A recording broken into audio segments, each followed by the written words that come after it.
I think the facts of the backdrop of the 2020 election actually really do matter. I don't think you can isolate one particular aspect of criticizing the 2020 election without looking at it holistically.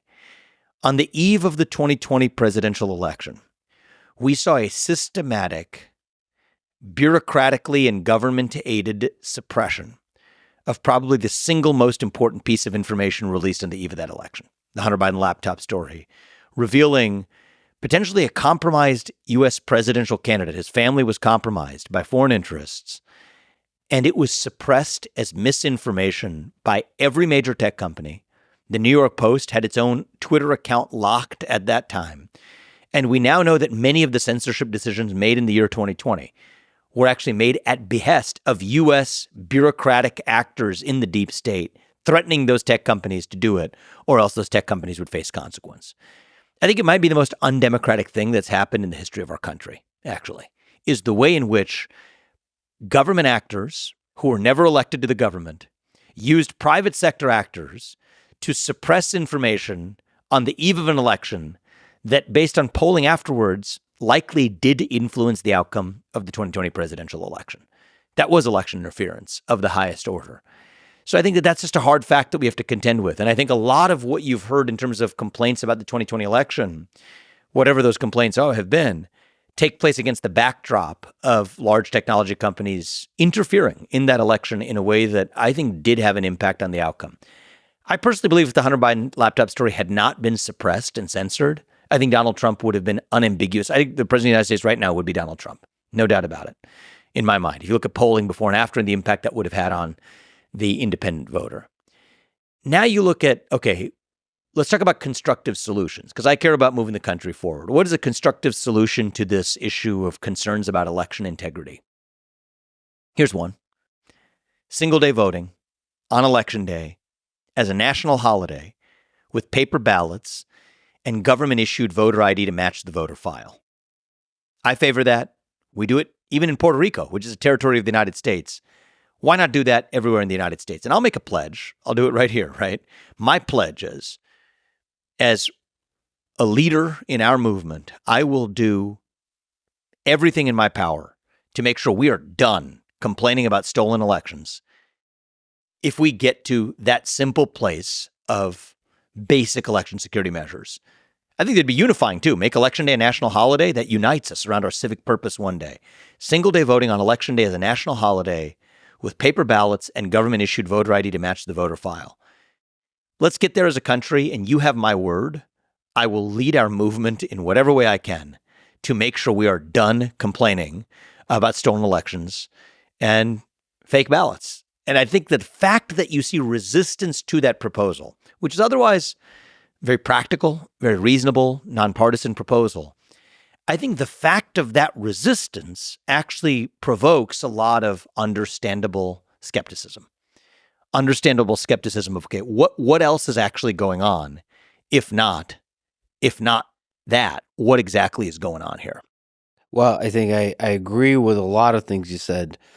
Probably disagree, but it's hard to disagree with the Hunter Biden laptop story, whether that would have changed the results We can't of the know, election. obviously. Right. I looked at some post-election polling about the views that would have had, and I can't prove that to you, but that's my instinct. It's my opinion. I think that's just one example, maybe a sexy example of a bias in the complex of the media. And there's bias in the other direction too, but probably there's bias. It's hard to characterize bias as one of the Let me ask you one question because there's bias is one thing, bias in reporting. Censorship is another. So I would be open-minded to hearing an instance of, and if I did hear it, I would condemn it, of the government systematically ordering tech companies to suppress information that was favorable to Democrats, suppress that information to lift up Republicans. If there was an instance that we know of government bureaucrats that were ordering technology companies covertly to silence information that voters otherwise would have had to advantage Republicans at the ballot box, to censor it, I would be against that. And I would condemn that with equal force as I do to the suppression of the Hunter Biden laptop story, suppression and censorship of the origin of COVID-19, all happened in 2020. These are hard facts. I'm not aware of one instance. If you are aware of one, I would let me know, because I would condemn it. Most people in tech companies are privately, their political persuasion is on the left. And most journalists, majority of journalists are on the left. But to characterize the actual reporting and the impact of the reporting in the media and the impact of the censorship is difficult to do. But that's a real problem, just like we talked about, a real problem in immigration. But there's two different problems. I just want to sort them out, right? Because I have a problem with both. You talked about two issues, and I think both are important, but they're different issues. One is bias in reporting. One is censorship of information. So bias in reporting, I felt certainly the recent presidential debate moderated by ABC was biased in the way that it was conducted. But that's a different issue from saying that voters don't get access to information through any source. So this Hunter Biden laptop story, we now know that it contains evidence of foreign interference in potentially the Biden administration and their families' incentive structure. That story was systematically suppressed. So in the United States of America, if you wanted to find that on the internet, through any major social media platform or through even Google search, that story was suppressed or downplayed algorithmically, that you couldn't see it. Even on Twitter, if you tried to send it via direct message, that's the equivalent of email, right? Sending a peer-to-peer message. They blocked you from even being able to send that story using private messages.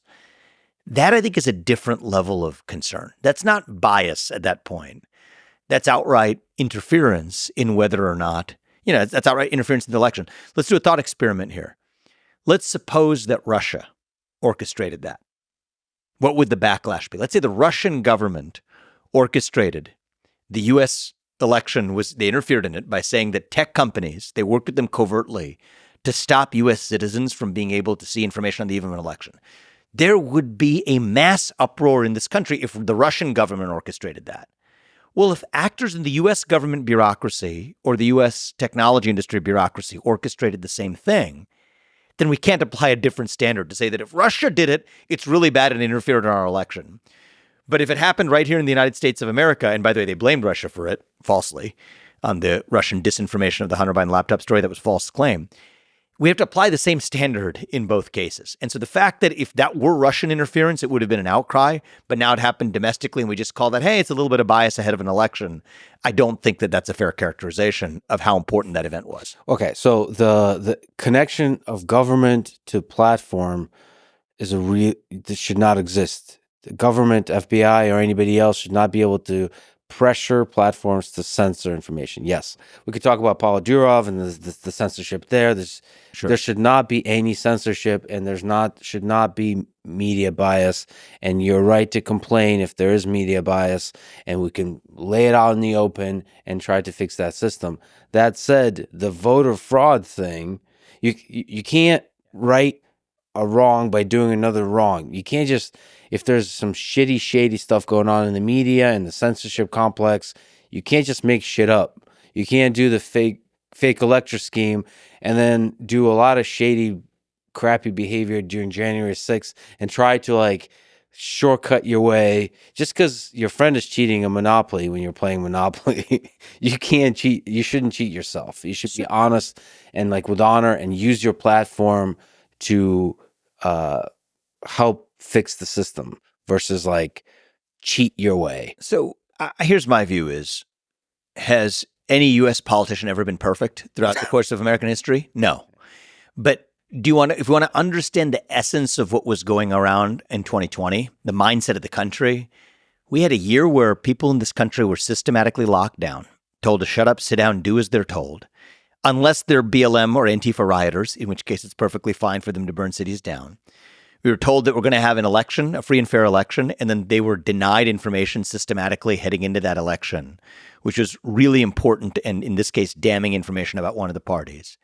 And then you tell these people that they still have to continue to shut up and comply. That creates, I think, a real culture of deep frustration in the United States of America. And I think that the reaction to systematic censorship is never good. History teaches us that. It's not good in the United States. It's not good at other points in the history of the United States. the reaction to systematic, coordinated censorship and restraints on the freedom of a free people is never good. And if you want to really understand what happened, if one really wants to get to the bottom of it rather than, figuring out who to point fingers at, that really was the essence of the national malaise at the end of 2020, is it was a year of unjust policies, including COVID-19 lockdowns, systematic lies about it, lies about the election, that created a level of public frustration that I think was understandable. Now, the job of leaders is to how do you channel that in the most productive direction possible? And to your question, to the independent voter out there evaluating, as you are, do I think that Donald Trump has exhibited a lot of growth based on his experience in his first term and what he hopes to achieve in his second term? I think the answer is absolutely yes. And so even if you don't agree with everything that he's said or done in the choice ahead of us in this election, I still believe he's unambiguously the best choice to revive that sense of national pride and also prosperity in our country. So people aren't in the condition where they're suffering at behest of government policies that leave them angry and channel that anger in other unproductive ways. No, the best way to do it is actually actions do speak louder than words. Implement the policies that make people's lives better. And I do think that that's the next step of how we best save the country.